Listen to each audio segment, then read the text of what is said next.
कर्नाटक विधानसभा चुनाव के लिए पूरी तरह से तैयारी कर ली गई है।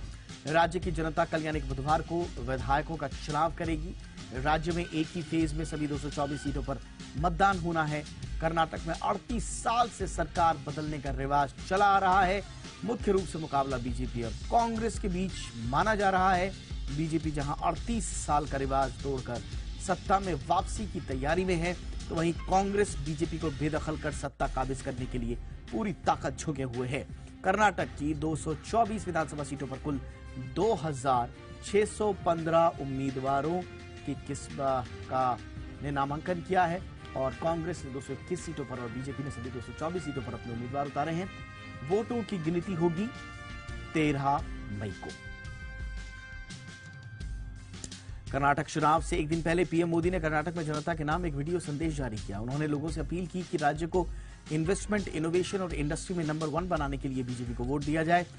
पीएम ने कहा कि कर्नाटक विकसित भारत का नेतृत्व करने की क्षमता से भरा हुआ है। उन्होंने कहा कि भारत दुनिया की 5वीं सबसे बड़ी अर्थव्यवस्था है और इसे जल्द से जल्द टॉप 3 में ले जाना है।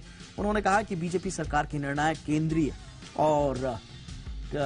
केंद्रित और भविष्य को बेहतर बनाने वाली तमाम नीतियां कर्नाटक की अर्थव्यवस्था के विस्तार में महत्वपूर्ण भूमिका निभा रही हैं।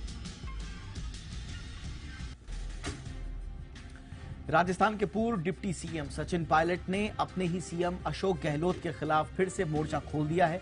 सचिन पायलट ने अशोक गहलोत के आरोपों पर खुलकर जवाब दिया। सचिन ने कहा कि पहली बार देख रहा हूं कि कोई अपनी ही पार्टी के सांसदों और विधायकों की आलोचना कर रहा है। सचिन पायलट ने कहा कि बीजेपी नेताओं की तारीफ और कांग्रेस नेताओं का अपमान उनकी समझ से बाहर है। सचिन पायलट ने यहां तक कह दिया कि मुख्यमंत्री की बातों से लगता है कि उनकी नेता वसुंधरा राजे हैं, सोनिया गांधी नहीं।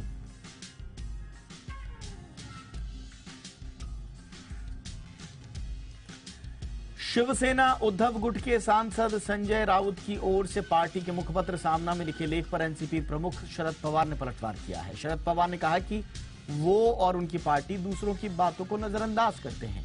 वो ऐसे लेखों को कोई महत्व नहीं देते क्योंकि वो जानते हैं कि वो क्या कर रहे हैं।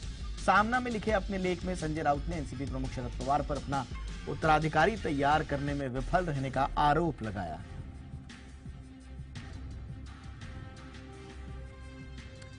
एनआईए यानी कि नेशनल इन्वेस्टिगेशन एजेंसी ने टेरर फंडिंग को लेकर जम्मू कश्मीर के 7 जिलों में आज छापेमारी की। जिन जगहों पर तलाशी ली गई वो लश्कर ए तैयबा, जैश ए मोहम्मद, रेजिस्टेंस फ्रंट सहित 8 आतंकी संगठनों से जुड़े हुए हैं। एनआईए के मुताबिक इन संगठनों से जुड़े कैडर्स घाटी में स्टिकी बम, आईईडी, नकदी, नशे का सामान और छोटे हथियारों को इकट्ठा करने और बांटने का काम करते थे। इन्हें इन हथियारों की सप्लाई सीमा पार से ड्रोन के जरिए की जाती है। जांच एजेंसी ने ये रेड राजौरी में आतंकियों के साथ हुई मुठभेड़ के 4 दिन बाद की।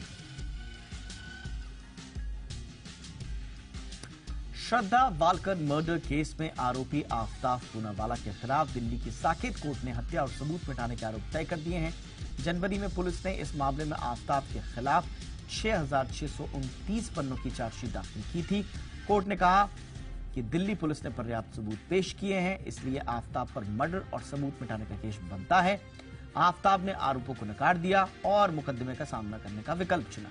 इसके बाद कोर्ट ने कहा कि मामले की अगली सुनवाई 1 जून को होगी। आफ्ताब पर आरोप है कि उसने 18 मई 2022 में अपनी live in partner Shraddha Walker की गला घोंटकर हत्या कर दी। मध्य प्रदेश के बाद अब यूपी में भी फिल्म द केरल स्टोरी को टैक्स फ्री कर दिया गया है। सीएम योगी आदित्यनाथ ने इस फिल्म को टैक्स फ्री करने का निर्देश दिया है। सीएम योगी आदित्यनाथ 12 मई को लोक भवन में अपनी कैबिनेट के साथ द केरला स्टोरी फिल्म देखेंगे। वहीं यूपी के डिप्टी सीएम ब्रजेश पाठक ने ममता बनर्जी पर हमला बोलते हुए कहा कि बहुत दुखद है कि बंगाल में इस फिल्म को बैन किया गया। उन्होंने कहा कि फिल्म सबको देखनी चाहिए।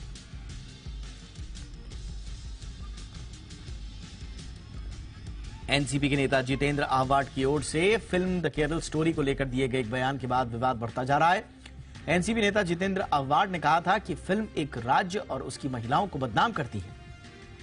जितेंद्र आहवाट ने कहा था कि जिस व्यक्ति ने इस फिल्म को बनाया है उसे पब्लिकली फांसी पर लटका देना चाहिए। बयान पर विवाद बढ़ने के बाद जितेंद्र आहवाट ने सफाई भी दी।